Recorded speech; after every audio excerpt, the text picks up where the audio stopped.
Halo, selamat sore teman-teman. Kita ketemu lagi dalam acara ngeteh bareng bersama dengan Melikyong setiap hari Rabu.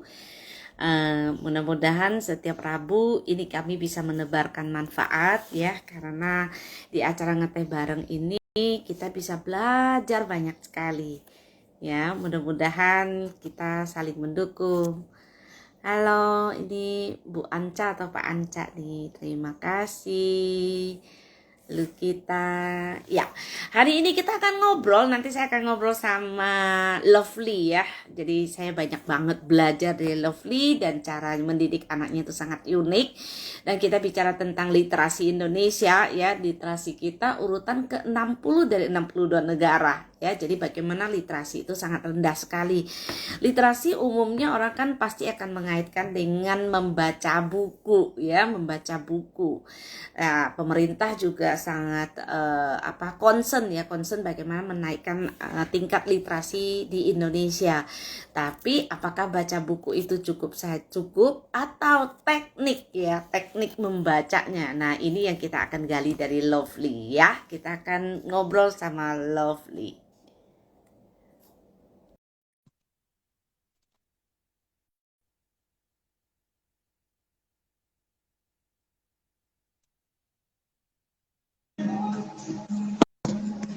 Hai,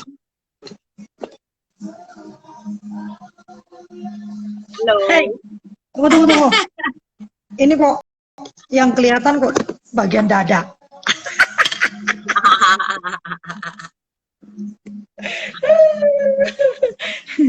Lagi di mana Mumpung tuh? kosong. Di kafe tadi ada meeting sama beberapa satu orang, nanti ada satu lagi. Wih, keren amat kafenya. Dekat rumah ya? Iya, Instagramable banget sih dekat rumah. Oh, keren ya. Aku mau pakai gambar Hai. mobil cantik. Aduh, kayaknya kayaknya Cie. seharian nggak ketemu, rasanya kangen kita ya. Ya, tadi pagi parah aku. Sorry. Ya, Lovely. Apa? Lovely. Lovely kan tahu ya, kan kita sering banget membahas nih tentang kita bicara tentang literasi Indonesia ya. Kita sok mikirin negara dikit lah gitu ya. Gitu. Nah, soalnya kalau kita nggak mikirin siapa lagi gitu ya. Bener. Lovely. Kalau menurut PISA kan urutan Indonesia itu urutan ke-60 dari 62 negara. Jadi dua dari bawah nih gitu ya. Gitu. Nah, menurut Lovely itu karena apa sih gitu? Karena masyarakat Indonesia konon katanya dari 1.000 orang itu baru satu orang yang membaca loh, Lovely gitu. Saya waktu di kultur parenting itu dengar ceritanya kamu itu sangat menarik sekali gitu ya. Makanya saya bawa kamu ke sini supaya teman-teman yang lain itu juga bisa mendengar cerita kamu, bagaimana kamu bisa membuat anak kamu itu cinta pada membaca gitu. Nah, boleh ceritakan sedikit, Lovely? Oh, ya, makasih Cimeli. Ya, Love ini ibu dari dua orang anak kan, laki-laki. Sekarang usianya 26, 24, kok 26, gue jadi makin tua. 24 dan 20 tahun. Hari ini anakku berlayar loh, Ci. Agak deg-degan Oh, mamanya. Iya, oh, udah oh. mulai jalan. Tempohari udah Lapangan. pulang. Hah? Tempohari udah pulang. Tempohari udah Belum, pulang. belum dia di Bali kan? Di Bali tapi kapalnya masih bersandar kan? Nah, hari ini Oh, kapalnya akhirnya berlayar. Iya, oke. jadi mamanya agak-agak deg-degan. Karena dia Ya, bukan tipe hati yang seorang sporty ibu gitu ya. kan. Oh, oh. Hati Nah, seorang ibu ya. iya, gimana-gimana pasti deg-degan ya kan. Ya,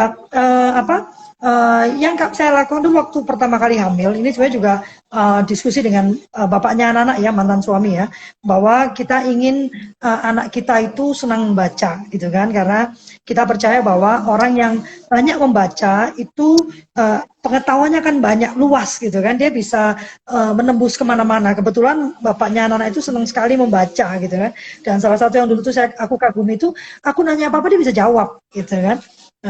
Dan aku tanya, kamu kok bisa kayak gitu sih? Dia bilang, ya karena membaca gitu. Nah, akhirnya waktu itu bersepakat bahwa kalau kita mau menciptakan anak yang atau membentuk anak yang senang membaca, maka kita tuh mesti memberi contoh dulu gitu.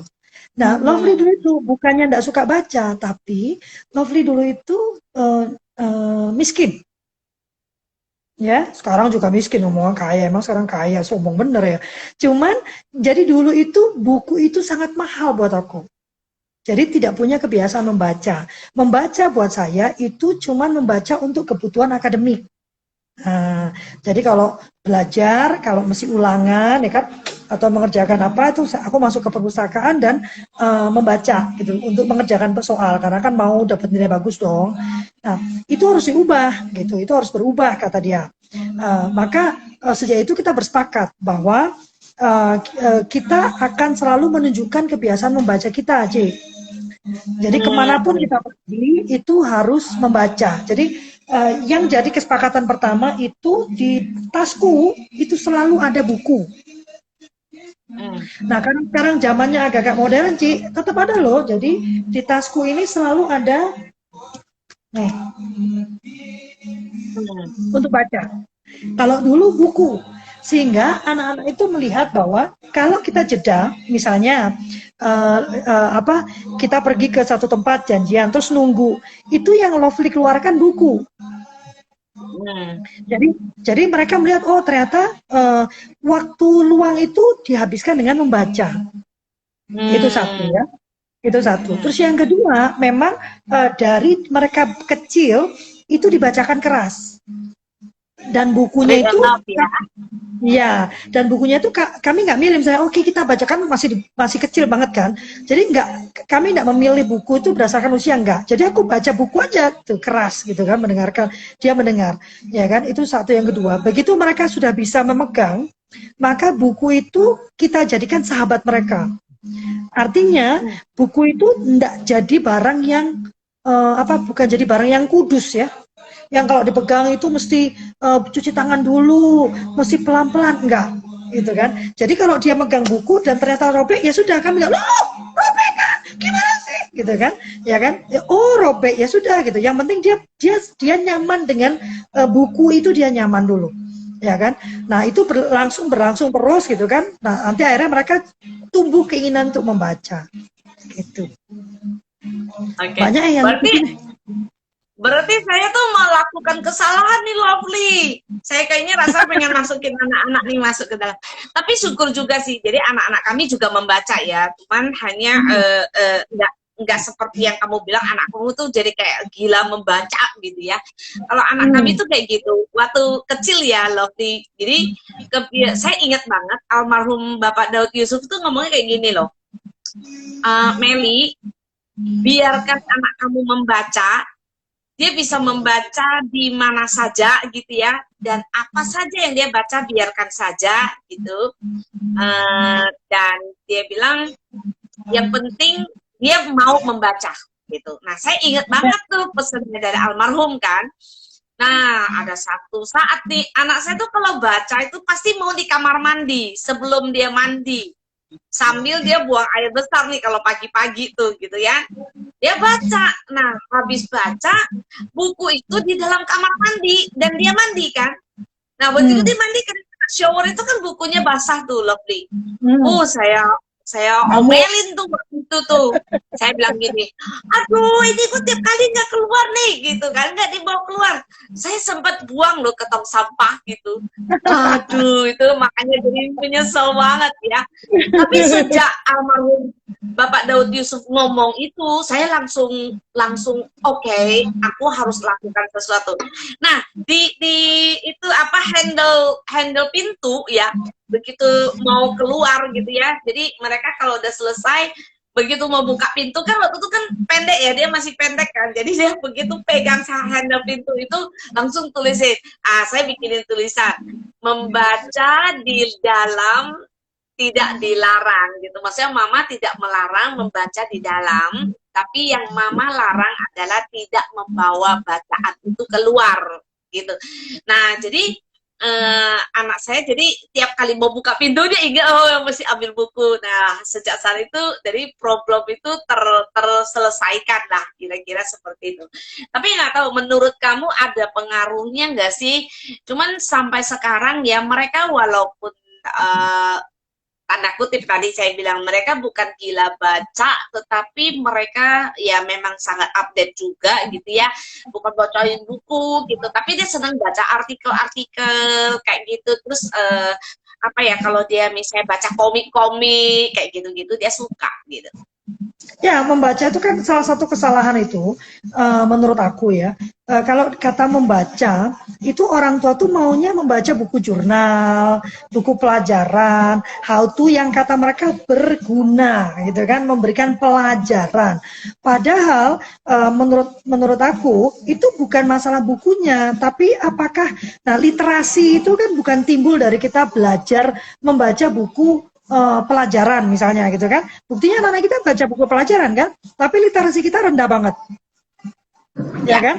Ini kan nggak terbukti gitu kan. Literasi itu sebetulnya kan dia bisa mengambil pelajaran gitu kan dari semua apa yang dia lihat. Gitu. Nggak cuma dia baca apa yang semua dia lihat gitu. Jadi kalau gitu apa kata kuncinya? Ya kata kuncinya adalah komunikasi gitu kan. Komunikasi after reading itu penting banget gitu kan. Jadi setelah membaca itu ada masa di mana mereka mengeluarkan apa yang mereka baca. Karena kalau cuma baca itu kan satu arah nih. Ya kan? Ya. Nah kalau dia menceritakan kembali itu kan ada proses mengendapkan, menganalisa, lalu dia mengeluarkan pendapat dia. Nah itulah proses berpikir itu yang penting. Nah itu yang menjadi literate dia sebetulnya, ya kan? Jadi kalau anak baca 2-3 buku 1 minggu, tapi nggak ngapa-ngapain, ya nggak menjadi literasi, gitu, ya kan? Tapi 1 buku, tapi didiskusikan mendalam, itu literate, bisa kemana-mana pemahamannya, gitu kan? Nah ini yang menurut aku. Dan kalau seperti itu berarti bukan jud bukunya. Dulu itu anak saya itu seneng lagunya Muse ya. Muse itu kelompok rock ya. Raka itu waktu SD dia seneng Muse. Lagunya mana lagu gitu kan. Nah dari Muse, satu lagu Muse itu dia tertarik untuk meneliti satu kata namanya Stockholm Syndrome. Itu masih setara SD deh ya. Akhirnya dia meneliti Stockholm Syndrome itu apa. Dan pengetahuan dia lebih jauh daripada anak psikolog yang S2. Dari lagu itu gitu kan. Jadi sebetulnya buku itu bukan akhir dari pengetahuan. Buku itu adalah gerbang masuk pengetahuan. Gitu. Sehingga dia pengen cari tahu ya, gitu ya. Dia hidupnya jadi exciting kan. Wih, ini serius nih buku bener dia cari gitu. Apa ini? Enggak itu. Nah, terus jadi belajar sepanjang hayatnya jadi gitu kan. Ya kan? Nah, kalau seperti kayak saya nih, dari dulu kan buku itu cuma untuk menjawab kebutuhan. Misalnya, aku mau ujian IPA, berarti aku baca buku IPA. Setelah ujian ya selesai. Enggak berminat lagi aku gitu kan. Gitu. Ya. Kecil ya kita ya. Iya, dulu kan kecil kan gitu kan, Ci. Ya kan? Nah, terus ini Lovely, tadi kamu kan bicara tentang apa, ketika misalnya anakmu sobek nih bukunya sobek nih gitu, kamu kan tidak marah-marah nih gitu ya. Terus kalau nggak salah kamu bilang kamu beliin aja majalah bekas gitu, kok bisa kepikiran sih untuk ke sana gitu? Ya karena kan tujuannya itu bukan ngajarin dia baca. Jadi menurut aku langkah awal itu mengajarkan suka bacaan. Ya, jadi bukan membacanya dulu. Membaca itu membaca itu kan tools ya. Jadi bukan toolsnya dulu yang disukai gitu, tapi kegiatannya dulu, prosesnya dulu. Satu. Yang kedua mendekatkan dia pada buku. Karena kan zaman dulu belum, aku nggak mampu ya beli tab gitu tuh kan nggak bisa ya, belum ada pula gitu kan. Jadi mendekatkan pada buku. Berarti buku ini harus sesuatu yang itu tadi, yang tidak menakutkan buat dia. Jadi mau dikeremes, mau diapa, dan jangan khawatir. Sekarang anak-anak saya itu, buku itu berharga banget buat dia. Gitu. Jadi aku kalau pindah rumah, Ci, yang paling pusing aku tuh pindahin buku. Gitu. Ya kan? Dan karena aku miskin, nggak mungkin aku beli buku baru terus, Ci. Ya kan? Sementara kan dia harus melihat gambar, melihat tulisan, belajar membalik gitu kan. Ya akhirnya kami sering sekali dulu berburu buku bekas. Gitu. Jadi memang ada budget, dan budget itu cukup besar untuk gaji kami yang sangat kecil waktu itu ya. Ya kan? Dan atau pernah juga itu aku bikin buku sendiri, Ci. Jadi kalau kami ke supermarket gitu ya, yang pasti kan ada ininya apa itu namanya? Flyernya itu kan harga-harga gitu kan. Itu aku potongin, Ci, aku tempel-tempel gitu kan. gitu. Jadi dulu sih rajin banget sih motongin, nempelin gitu kan. Nanti kan yang penting dia membalikkan kan. Ceritanya kan dia belum baca. Jadi dia itu kan hanya mendengarkan ceritaku gitu kan. Terus nanti Iya. dia bercerita. Jadi aku tempel-tempel aku cerita sendiri padahal nggak nyambung itu nggak ada di situ kan. Tapi kan dia bisa ngeremes, dia bisa nyobek gitu kan karena kita kan nggak beli gitu. Jadi dulu rajin banget ke Giant kemana gitu kan. Aku ambilin. Beli bukunya di mana? Beli bukunya dulu tuh di buku bekas. Jadi di pasar-pasar cari dulu tuh. Majalah bekas aku paling suka. Majalah bekas gampang dirobeknya. Ya. Terus kalau nggak salah anak kamu kan bacaannya tuh berat tuh, ya tentang Berat. filosofi. Nah, Iya. kenapa sih kok dia bisa memilih filosofi gitu? Apakah dengan keseriusan kamu waktu dia masih kecil tuh jarang ceritakan tentang hal-hal yang sederhana, cerita-cerita yang dongengnya anak-anak kayak gitu, tapi kamu lebih cerita tentang Jangan filosofi cerita sehingga itu. dia tertarik. Aku cerita yang sederhana juga. Jadi saya ini penganut penganut. Saya percaya belum taksonomi, tapi aku tidak percaya degradasi gitu. Aku biarkan dia merdeka dengan pikiran dia gitu kan. Jadi maka tadi aku bilang aku nggak memilihkan buku, tapi kita berhayal. Misalnya gini Ci ya, aku duduk gini ya, terus ada ini nih, ya contohnya ini kalau kami bertiga dulu, ini bisa jadi macam-macam Ci. Satu ini bisa jadi cerita yang macam-macam. Ini bisa jadi jadi gajah. Nanti gajah ini lagi ngapain? Gajah kan lidu. Oh jadi dia kangen. Terus dia ngapain mamanya? Jadi itu bisa jadi cerita yang panjang gitu. Cuma dari ini, gitu kan? Karena kan mereka bosan kan. Jadi supaya nggak bosan, karena anakku tuh kan ini ya sangat kinestetik. Jadi terus nanti kita lihat crack di dinding gitu ya. Ada yang retak atau apa? Itu bisa jadi itu jalan tol, bukan? Itu jalan di lembah di gunung kak. Mana malu itu coba lihat. Di kirinya itu pohon-pohonnya tinggi loh. Mana mah coba dilihat, perhatikan. Ada kan pohonnya tinggi. Oh tuh sebelah sana tuh lebih gelap lagi kak. Di depan kelihatan. Terus dia bilang mana sih mak itu dia bukan. Oh iya mak ada. Bukan mak itu sudah ada lautan. Oh ya laut. Jadilah cerita panjang gitu. Jadi enggak aku tuh cerita yang serius enggak gitu. Cuman buku itu zaman dulu terus terang sulit cari buku yang buku bahasa Indonesia waktu itu kan nggak banyak ya Ci, gitu kan, nggak banyak, nggak seperti sekarang nih banyak gitu kan. Jadi dongeng itu kebanyakan yang aku ingat aku ceritakan gitu. Nah buku aku bacakan apapun bukunya, kami membacakan buku sastra, kami bacakan buku semuanya kami bacakan. Nah nanti anak memilah sesuai maunya sendiri aja. Gitu. Kebetulan yang besar memang sangat senang bacaan yang berat. Dia baca tentang filosofi itu dia selesai baca semua tuh umur 8 tahun apa gitu. 8 tahun, 9 tahun tuh ngomong sama dia udah berat lah, pokoknya udah susah. Mamanya kalah sama dia. Nah, jadi sekarang kamu ngelihat gak bahwa dari apa ya, dari kebiasaan dia membaca, otomatis kan pasti pemikiran dia kan pasti step ahead dong, dia kan pasti akan berpikir jauh ke depan ya gitu ya. Ya, terus salah satunya nih sekarang dia udah besar kayak gini, dia memilih untuk menjadi seorang apa sih yang dia jadi berlayar kayak gitu, apa sih alasannya dia memilih itu? Jadi anak saya yang besar ini unik ya, Ci. Anak saya yang besar ini unik ya. Jadi memang kan aku nggak pernah ngasih target yang berat. Saya memang nggak pernah ngasih target yang berat sama anak-anak. Karena memang dari awal misinya adalah membuat mereka menjadi manusia yang bahagia aja gitu ya. Yang bahagia, yang nyaman dengan dirinya gitu kan. Cuman Raka itu selalu memberikan tekanan yang besar pada dirinya sendiri. Jadi misalnya nih kalau dia gagal itu dia lebih stres daripada aku. Aku mah nyantai-nyantai jadi ibunya. Dia yang mama aku gagal mama gitu. Jadi kalau bicara dengan dia tuh aku lebih banyak tidak memberikan target. Nah Raka sebetulnya berangkat dengan kapal ini pun dia ragu-ragu. Karena kapal ini kan kapal sosial ya. Jadi dia memang all expense itu covered. Dia makan nggak usah bayar gitu kan. Tapi dia nggak digaji. Ya kan, jadi dia nanya ke aku, mama gimana, kan itu nanti gimana gini-gini, loh kan kamu masih bisa nulis, tapi puji Tuhannya sekarang dia dibayar oleh Jakarta Post untuk menuliskan pengalamannya, ya kan. Nah aku bilang nikmati aja hidupmu gitu. Ini kan pengalaman luar biasa loh, Ci. Dia berlayar gitu kan keliling Indonesia itu pengalaman yang luar biasa. Aku nggak dapet itu kan, aku udah sibuk dengan harus Ya. lulus SMA ini kan. Dia kan, aku bilang merdekalah kamu, nggak apa-apa gitu. Nikmati hidupmu sebelum akhirnya kamu harus mengambil tanggung jawab. Ya kan, mumpung belum ada tanggung jawab immediate responsibility. Kalau sekarang kan kalau kamu miskin ya kamu sendirian yang miskin, ya nggak apa-apa lah. Iya. Ya kan, kalau udah punya anak, punya istri kan ada orang lain kan, ya kan, nikmati hidupmu nak gitu. Jadi tadi pagi aku nulis di Instagramku kan, aku aja iri itu nama hidup dia. Andai kan aku bisa mengalami itu zaman dulu kan.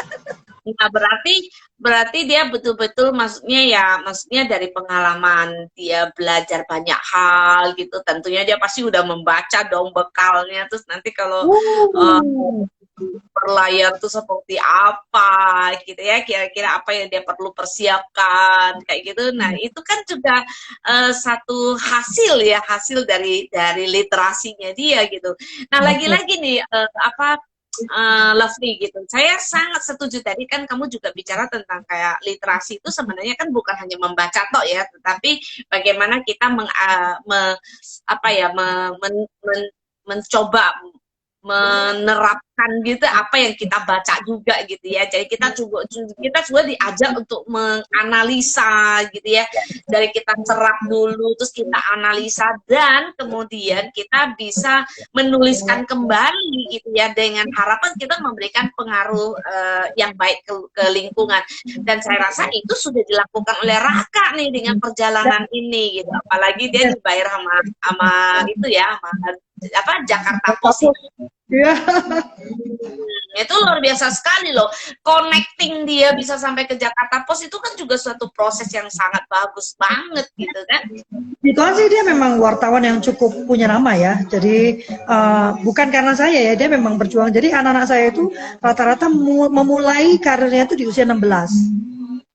Jadi Raka memang sudah mulai menulis, mulai bicara dengan orang itu mulai 16 tahun ya gitu. Jadi dia sudah punya koneksinya sendiri lah. Dia lebih terkenal dari mamanya. Ya. Nah, terus dia yang berlayar ini dari mana? Maksudnya dia dapatnya dari mana? Jadi dia dulu pernah mewawancarai ini nih, aduh aku lupa nama, Kak Ruth ya. Kalau nggak salah dia anaknya Saung Jabo ya, aku nggak tahu. Raka kalau nonton mungkin diperbaiki mamanya.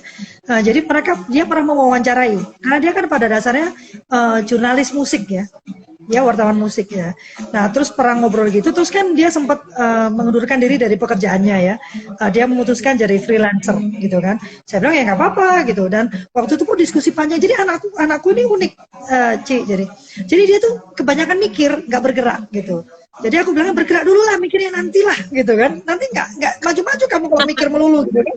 Ya kan? Ambil resiko, nggak apa-apa gitu kan. Nggak apa-apa, paling juga jatuh ya bangun lagi gitu kan. Nah, terus muncul ini bahwa Arka Kirani ini mencari kru gitu kan, cari kru gitu. Terus dia bilang, mah boleh nggak aku ngelamar? Wah itu asik banget, aku bilang nanti keren banget itu kalau bisa keliling gitu kan. Nah akhirnya dia melamar gitu. Menariknya waktu melamar ditanya kan, jadi Raka bisanya apa? Bisa gulung layar? Enggak.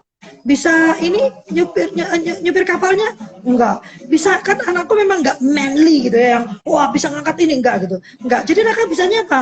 Masak. Jadi tugas utama dia di kapal itu adalah memasak. Masak sarapan, makan siang, makan malam gitu. Tapi memang dia punya kemampuan manajerial yang bagus ya, Ci. Jadi dia memang sudah punya banyak pengalaman manajerin band kayak gitu ya. Jadi tugas dia salah satunya mengelola eventnya gitu. Jadi kapal ini keliling-keliling, Ci. Nanti dia bikin event musik gitu, kebudayaan gitulah gitu. Menarik sekali ya. Aku iri banget lihat dia. Dia berapa kali udah ngirim foto, karena aku tanya gimana nak, ayo oke, kapalnya goyang terus kan. Ya iya, orang di laut. Kapalnya kecil lagi, Ci. Aduh. Seru ya. Seru. Amannya kan ya. Ya, yang penting dia positive thinking aja. Kamu jangan kirimkan dia itu pikirannya yang negatif ya. Oke, nah Gini, Lovely, kalau kita lihat ya, tadi ya kan bicara tentang seribu orang tuh baru satu orang yang membaca nih.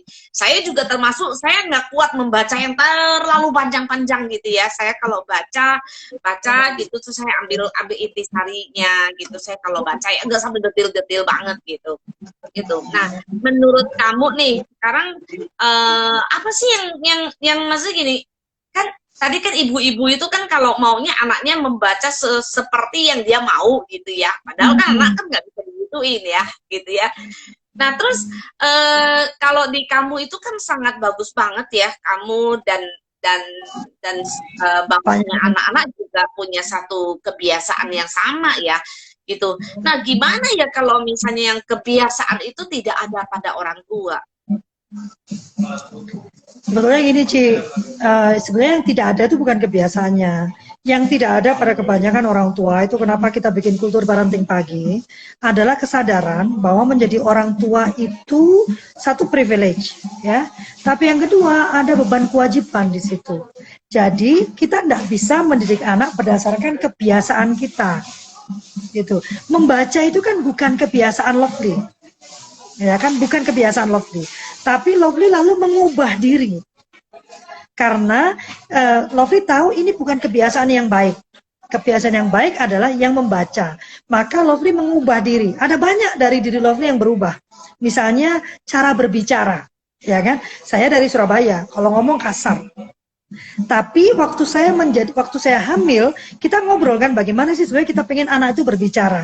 Makanya visi misi keluarga itu penting banget gitu kan. Bagaimana kita ingin orang itu berbicara seperti apa? Apa yang tidak nyaman sebenarnya? Aduh, orang kok ngomong kayak gitu ya gitu.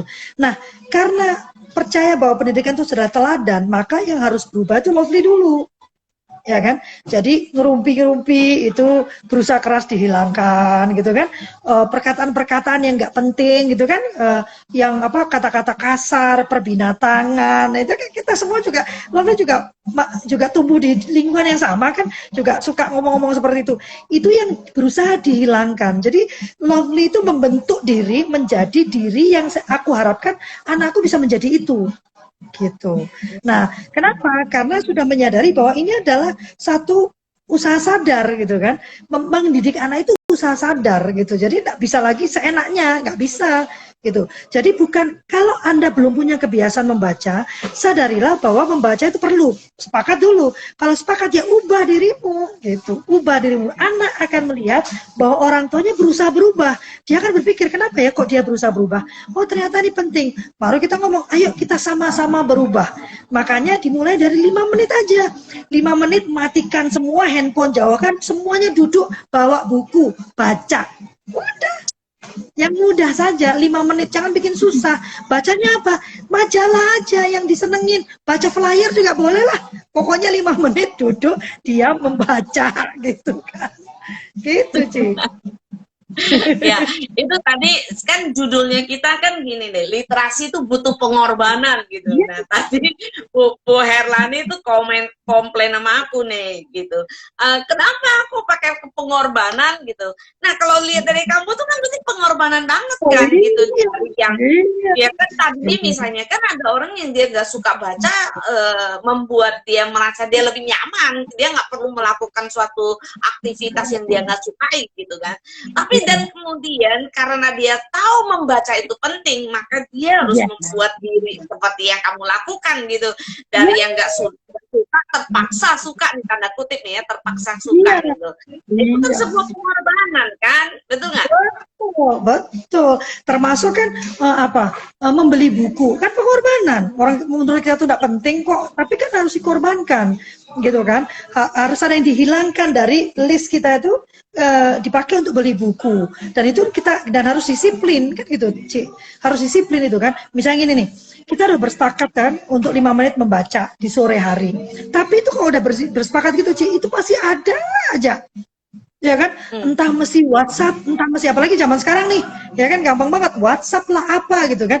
Nah, karena sudah berkomitmen 5 menit itu benar ditaruh gitu kan, jauhkan, matikan semua, duduk membaca, itu kan pengorbanan, ya kan. Termasuk Cici nih, ya kan, Cici kan sudah berkomitmen jam 9 pagi harus online atau jam 7 pagi harus online. Pengorbanan Cici apa? Bangunnya jam 4 pagi, selesaikan semuanya. Iya kan? Itu kan pengorbanan.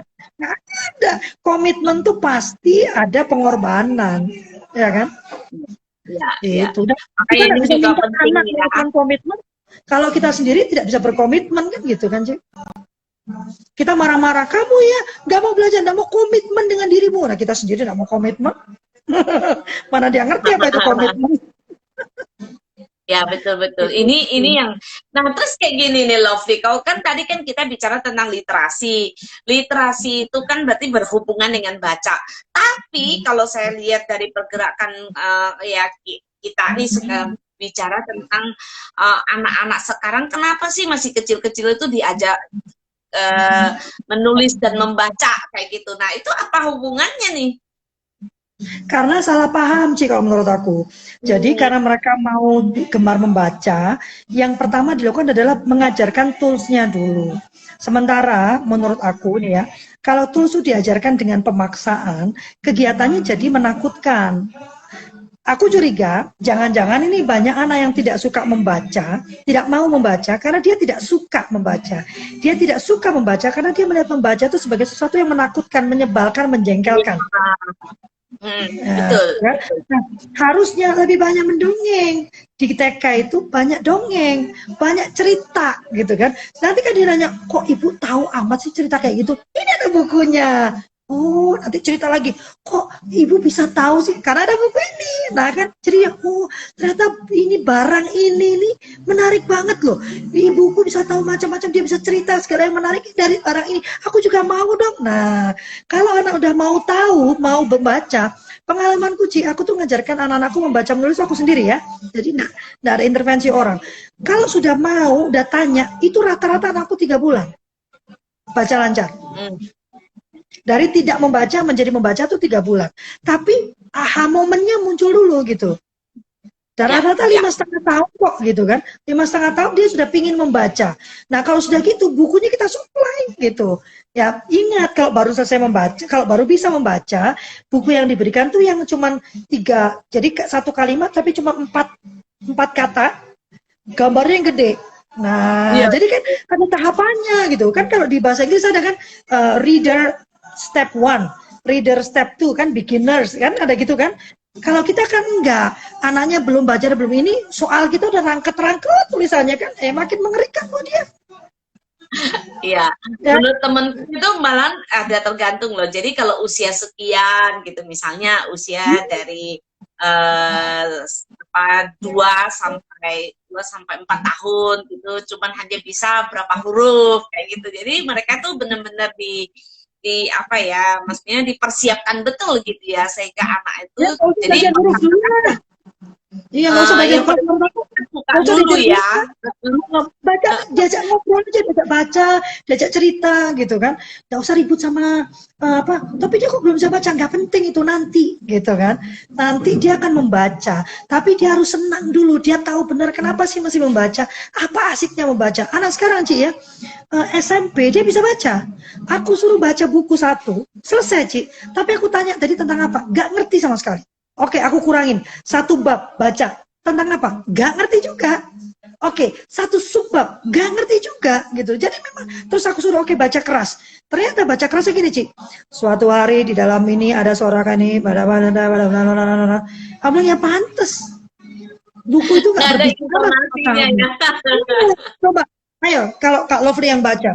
Ya itu kan karena kalau enggak, bahkan pada waktu Kak Lovely membaca sendiri pun itu yang suara terdengar dari Kak Lovely, membacanya begitu. Jadi aku masuk ke dalam cerita itu menjadi asik, membayangkan hutannya gelap. Kamu bayangkan nggak hutan gelap? Enggak. Ya kamu bayangkan, wah hutannya gelap, wah kamu baca gitu kan. Nah ada suspense-nya gitu kan. Jadi kamu masuk, jadi membaca itu asik. Karena belum diajarkan asiknya, sudah disuruh baca dulu, ya telat.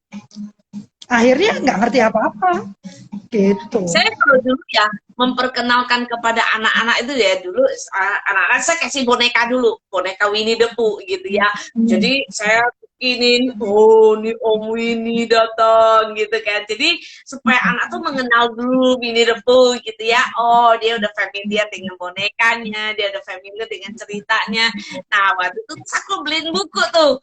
Bukunya yang anakku bisa pegang-pegang. Jadi begitu, jadi bisa buka gitu. Tok, tok, tok. Halo, jadi buka pintu, buka jendela, begitu buka jendela ada Winnie the Pooh-nya. Ya, kayak gitu sih Iya. saya apa ya, memberikan dia apa ya, minimum dia tuh punya suatu idola juga gitu loh. Dari situ akhirnya dia cari tahu.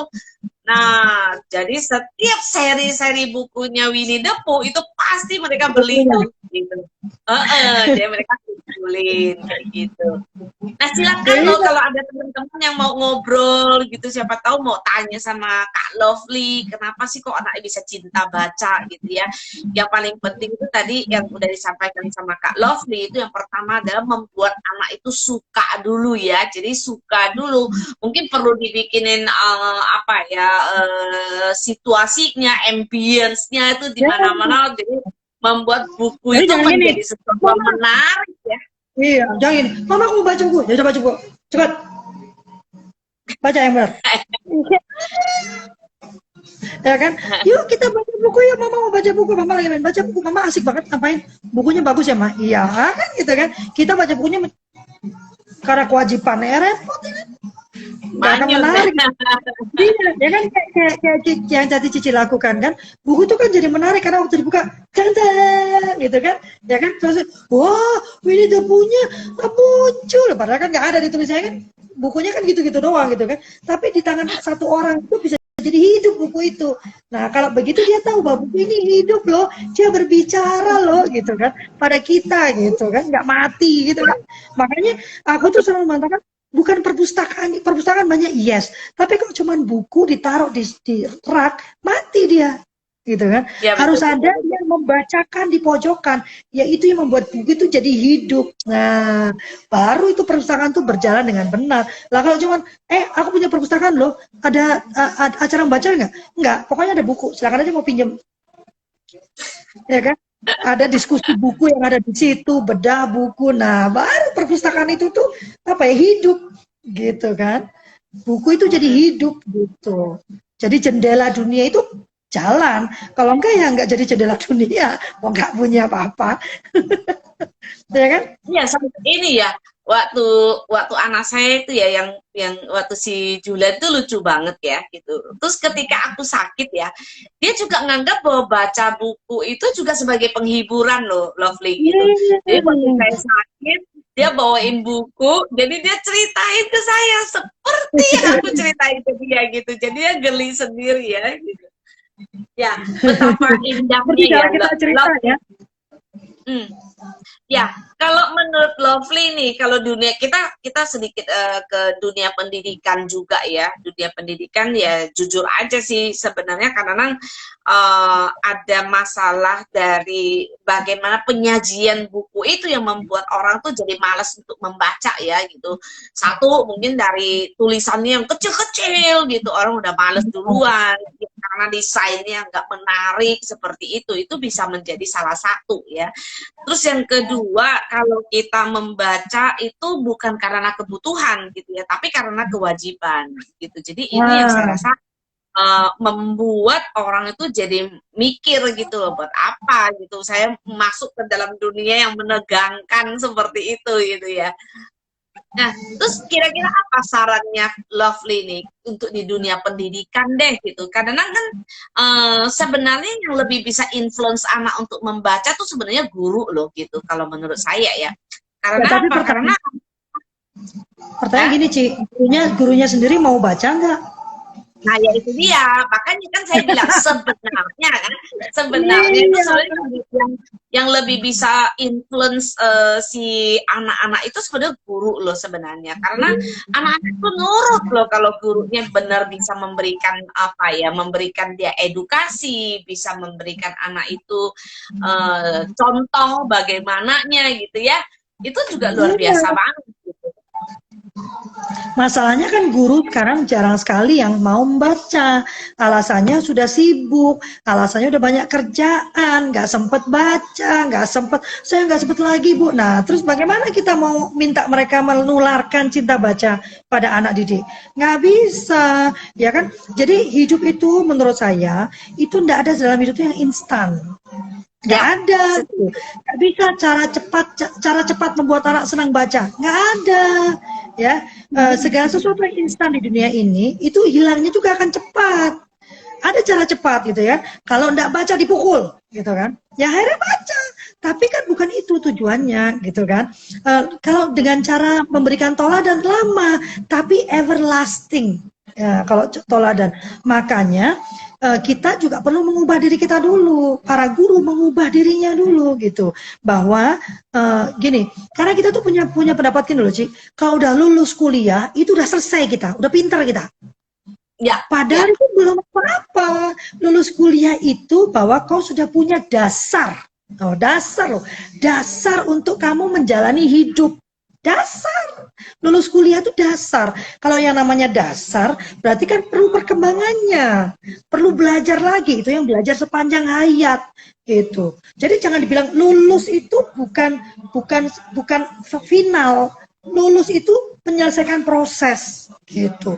Itu yang susah sampai sekarang aku mau menyampaikan ke para guru gitu loh, Ci. Ya kan? Iya kan? Sementara konsep metode itu udah berkembang jauh, mereka aja ketinggalan. Alasannya nggak sempet Bu, aduh mesti kerjain ini, nggak bisa, gitu kan? Nggak bisa, gitu. Anda, iya, Anda itu harus membuat diri Anda maju, gitu kan? Ya beri ruang untuk diri Anda sendiri, gitu. Kalau guru sudah menyadari pentingnya membaca, baru dibikin tiap pagi itu misalnya 20 menit pagi hari. Waktu masuk sekolah itu adalah waktunya membaca, ya kan? Nah terus gurunya juga jangan pegang handphone terus. Waktunya istirahat kan, anak-anak kan lihatin ngapain. Oh gurunya udah asik sendiri kan, gitu kan? Kalau nggak ngerumpi, jangan. Itu kan satu pembudayaan. Kalau udah di sekolah tuh memang gimana ya? Ya begitu jam istirahat, guru-guru pegang buku, gitu, membaca, duduk bareng sama anak-anak. Sering-sering di perpustakaan, anak-anak kan lihat gini, ih. Guru gua sering banget ke perpustakaan ya, ngapain coba diintip dong sama anak-anak, baca lo gitu. Nah, jadi kan contoh gitu kan, contoh dulu, kalau nggak percuma Ci. Iya betul, susah ya. Jadi Ya kita juga mau mulai lah. Aku juga sekarang saya sudah mulai juga gitu ya. Biarin aja 1 hari mau baca 1 bab kayak gitu ya. Paling penting kan ada yang kita paling 2 halaman, aku juga 2-3 halaman, yang penting kan terus kita membaca gitu kan. Iya, kan udah ngantuk ya, baca 2 halaman udah Nah sekarang kan udah ada Ci, kan nggak cuman buku ya, sekarang ada audiobook. Yang penting itu kebiasaan terus mengisi otak kita dengan sesuatu yang baru, yang positif gitu loh. Sekarang ada audiobook. Jadi sekarang tuh misalnya anak tuh disleksia, susah membaca gitu kan. Ya audiobook jangan dipaksakan, yang penting kan ilmu masuk gitu loh. Ya kan? Terus diskusi. Kecakapan ya. Kecakapan hidup gitu. Ya, tapi artinya literasi itu perlu sekali ya, kita mulai terus campaign ya. Dan saya salah satunya saya tetap bertahan dengan membuat buku-buku yang sesimpel mungkin ya, sesimpel mungkin. Orang tua yang waktu dia membaca itu aduh kok ringan sekali gitu ya. Kalau baca bukunya Bu Meli itu menyenangkan, saya kayak ngobrol aja sama Bu Meli gitu ya. Nah itu sih harapannya kita sih, Lovely gitu. Tujuannya adalah bagaimana kita sebagai orang. Itu kelebihanmu Ci, terus terang itu kelebihanmu. Kalau aku sama Tayanti itu kan mikirnya terlalu ruwet gitu kan, jadi mau ya kan, justru kelebihan Cici itu di situ. Nah dengan kita bertiga di Kultur Parenting Pagi itu, Cici itu menyederhanakan pemikiran kami yang terlalu ruwet gitu. Jadi justru makanya KPP itu jalan panjang itu karena kita saling melengkapi gitu kan. Ya kan, kalau aku doang ruwet orang lihatnya gitu kan, tapi Cici yang membumikan gitu kan, oh ini aja gitu. Nah memang itulah pentingnya kolaborasi, nggak semua harus jadi sama gitu kan? Ya, saya setuju banget. Saya Iya, setuju banget iya, dengan adanya di kultur parenting itu juga saya kan juga jadi banyak belajar juga ya, Lovely ya. Karena hmm, saya setuju banget bahwa kan kita tidak perlu cuma hanya sudut pandangan cuma sebelah satu sisi doang gitu. Kalau kita iya, bertiga kan saling melengkapi gitu ya. Apa betul, yang saya betul. lihat, apa yang dilihat oleh kamu, apa yang dilihat oleh Teh Yanti itu kan bertiga walaupun pembicaranya sama gitu ya gitu Ya, gitu. Jadi, topiknya nah sama. ini menjadi menarik banget gitu. Nah, seperti yang sekarang saya lakukan juga. Nah, apa yang saya nggak sampai nih waktu itu nih masih wah menurut aku ini bagus banget caranya Lovely itu bagus banget. Bahkan saya bilang saya mau bikinin buku buat kamu gitu loh supaya buku itu bisa menjadi pegangan juga buat para orang tua Ada juga tanya gitu. sih, karena aku belum bisa Hah? semua. Misalnya nih, kebiasaan menulis ya. Karena kita tuh kan Ya, bahasanya lisan. ya. Bagaimana mengubah anak jadi menulis? Itu aku dulu punya namanya Hari Bisu Tuli. Oh, ada Karena kan hari bisu homeschool. tuh. Ya, jadi Hari Bisu Tuli itu mamanya bisu tuli. Mama nggak bisa apa-apa selain membaca. Oh, jadi itu Jadi kamu keputusan mau bersama tuh. apapun, iya, kamu mau apapun harus dituliskan. Mau makan, kalau dia mau makan, makan mah, makan. Baru dia harus nulis makan. Terus aku nulis, dia mau makan apa gitu kan? Ayam, hah? Ayam, hah? Baru dia harus ayam, begitu. Kalau dia Hari itu itu. dari usia berapa tuh, Lovely? Kalau Dele itu karena dia lebih lamban menulisnya, karena dia kan motorik harusnya jelek. Jadi dia umur tuh 6 apa 7 tahun ya. 5 tahun lah, 5 tahun dia udah mulai. Tapi kalau dia tulisannya sederhana ya, belum bisa panjang. Karena tulisan dia jelek banget gitu. Ada juga dulu English Day namanya. Nah, kalau English Day itu aku jadi orang asing. Jadi kalau dia nanya, aku bilang, I'm sorry, I cannot speak bahasa. Mama, aku mau makan. I'm sorry, I don't understand. What are you saying? Gitu kan? Jadi terus saja. Jadi kalau dulu itu teman-temanku itu kalau datang mau main atau saudaraku mau main, dia nanya dulu, hari ini hari apa? Bisu tuli. Oke, kalau bisu tuli masih oke dia karena dia cuma nulis kan. Tapi kalau English Day itu semua harus berbahasa Inggris, Cik. Nggak boleh. Pembantuku pun harus nyoba berbahasa Inggris. Gitu. Emang Jadi kalau bisa? hari-hari itu nggak ada yang datang ke rumahku. Besok aja lah setelah English Day. Karena harus berbahasa Inggris ya, tanpa pengecualian. Hebat ya. Iya, jadi Itu anak-anak bagus kan, banget. iya, jadi anak terpola kan, Ci. Oh harus nulis. Dia bilang, lo kamu kenapa nggak ngomong sama mamamu? Ini hari bisu tuli, harus nulis. Mama nggak akan mau dengar gitu. Jadi nulis dia gitu. Jadi kita surat-suratan terus gitu. Pergi kemanapun surat-suratan, Ma ini bagus. Iya bagus. Gitu. Gitu. Iya dulu Lucu ya. macam-macam. Iya, Iya. bagus, bagus, bagus. Itu kreatif Iya. banget tuh. Itu kreatif sekali, Lovely. Ya, seneng banget. Iya. Loh, coba. Kalau aku nggak ajak kamu ke Instagram kayak gini, kan aku nggak dapet ilmunya dari kamu nih, gitu. Nah, ya kita berharap para milenials ini gitu ya yang punya anak-anak itu jangan melakukan kesalahan yang sama ya seperti yang kita Iya, lakukan. seperti yang Ya, iya. jadi kita udah tahu kalau misalnya di dunia pendidikan itu misalnya gurunya yang tadi yang terlalu sibuk nggak punya waktu itu gitu ya. Jadi kita loh yang ambil alih gitu ya. Di masa pandemi ini adalah masa yang sangat luar biasa sekali ya kalau kita bisa mengambil inisiatif itu betul-betul ya kreativitasnya kita itu bertumbuhnya luar biasa ya Lovely. Ya Dan salah juga satu yang ini sebenarnya masa di mana kita dibuka mata sama Tuhan bahwa akademik itu bukan segalanya. setuju, Akademik itu bukan segalanya.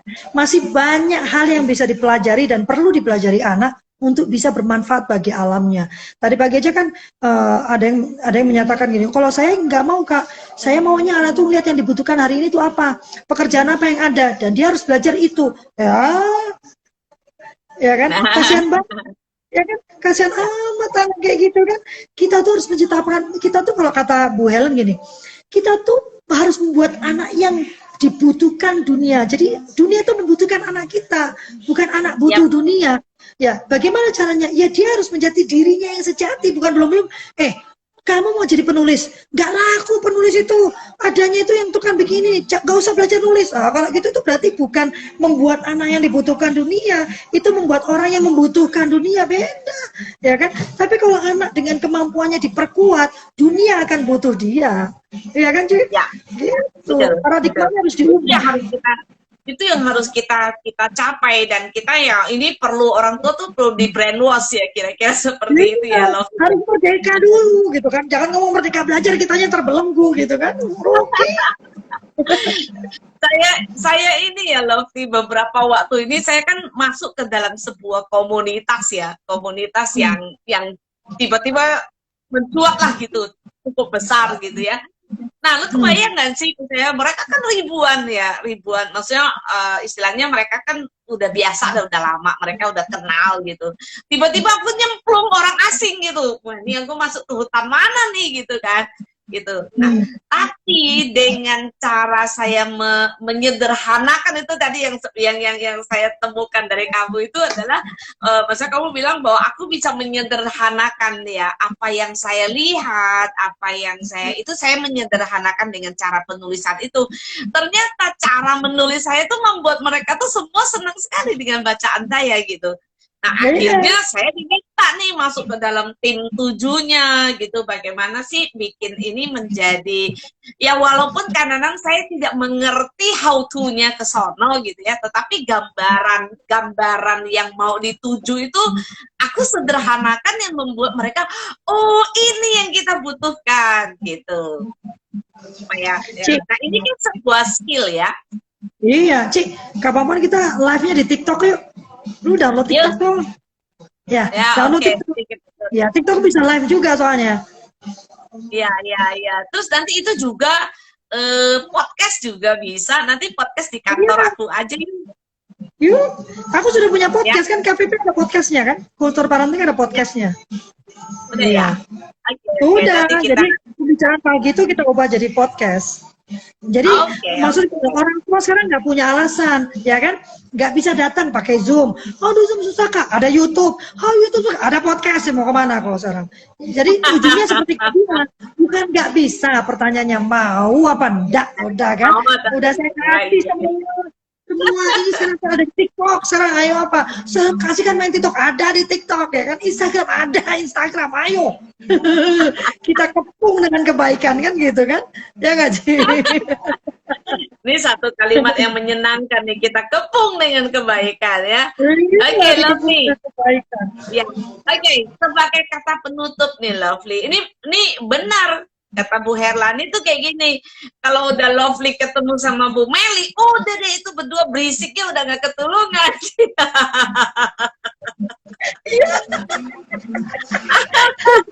Nyambung aja, mau ngomong A oke, mau ngomong B udah oke gitu ya. Makanya kau bilang aku terus satu kantor sama dirimu bisa stres semua tuh orang. Kita terus ya. Iya, betul. Oke, Lovely, silakan. Apa yang ingin kamu sampaikan nih kepada orang tua berkaitan dengan literasi itu, berkaitan dengan topik itu ya, bahwa literasi itu butuh pengorbanan ya. Tadi walaupun kamu ngerasa itu santai-santai, tapi itu pengorbanan yang sangat luar biasa ya. Dari kamu tadinya tidak suka baca, memilih untuk menjadi pembaca terlebih dahulu gitu ya. Gitu. Jadi menurut saya ini betul-betul sangat luar biasa. Saya membayangkan andaikan semua orang tua, semua guru serempak mau lakukan seperti ini gitu ya. Saya yakin seyakin-yakinnya bahwa kita orang itu bisa memajukan anak-anak kita dan membuat anak kita benar senang dengan membaca.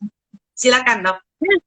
Ya, tidak hanya membaca menurut saya. Apapun yang mau kita ajarkan pada anak itu perlu pengorbanan dari diri kita dulu. Jadi mengubah diri kita dulu sebelum kita meminta anak menjadi seperti yang kita inginkan. Nah, dalam konteks membaca, karena kita sudah sepakat dan memahami membaca itu penting, maka kita dulu nih harus menjadikan diri kita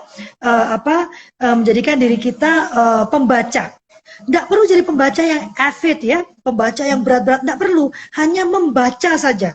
Menjadi pembaca itu tidak harus baca misalnya filsuf-filsuf ya, atau jurnal, tidak perlu. Bahwa kita suka baca novel saja, itu sudah luar biasa, dan itu membuat anak melihat bahwa membaca itu memang sesuatu yang perlu dan menyenangkan ya. Jadi yang pertama, mari mengubah diri kita dulu, mengubah ya, bukan merubah ya. Kalau merubah itu kata dasarnya rubah, selalu salah soalnya. Mari kita mengubah diri kita ubah diri kita menjadi seorang pembaca ya, orang yang cinta baca, dan kita kepung anak kita dengan kebiasaan membaca. Artinya apa? Tiap ruang ada buku. Ya, tiap ruang ada buku, Ci. Jadi kalau kayak tadi Cici bilang, kalau menurut aku harusnya di dalam kamar mandi itu ada satu lemari untuk menyimpan buku.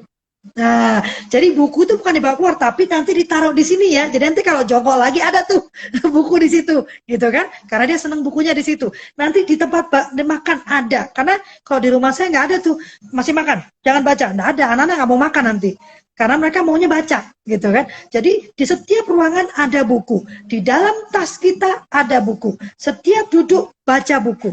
Ya, itu dulu kita dulu disiplin, baru kita meminta anak untuk mengikuti kebiasaan baru kita. Ya, begitu saja, Ci.